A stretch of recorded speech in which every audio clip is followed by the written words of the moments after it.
Drugs કેસમાં Kapadvanj sessions કોર્ટે બે દોષિતોને સજા સંભળાવી। ડ્રગ્સની હેરાફેરીના કેસમાં બે દોષિતોને 14 વર્ષની સજા। વર્ષ 2023ના ડ્રગ્સના હેરાફેરી કેસમાં કોર્ટે સજા સંભળાવી છે। રઈશ મોહમ્મદ ફયાઝ અહેમદને 14 વર્ષની સજા સંભળાવવામાં આવી છે। તો ડ્રગ્સ કેસમાં કપડવંજ સેશન્સ કોર્ટે બે દોષિતોને સજા સંભળાવી છે। ડ્રગ્સની હેરાફેરીના કેસમાં દોષિતોને 14 વર્ષની સજા ફટકારવામાં આવી।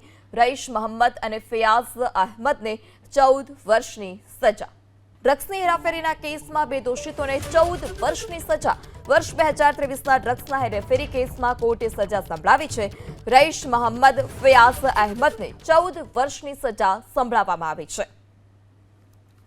તો ડ્રગ્સ કેસમાં કપડવંજ સેશન્સ કોર્ટે બે દોષિતોને સજા સંભળાવી છે। ડ્રગ્સની હેરાફેરીના કેસમાં દોષિતોને 14 વર્ષની સજા ફટકારવામાં આવી। રઈશ મોહમ્મદ અને ફયાઝ અહેમદને 14 વર્ષની સજા।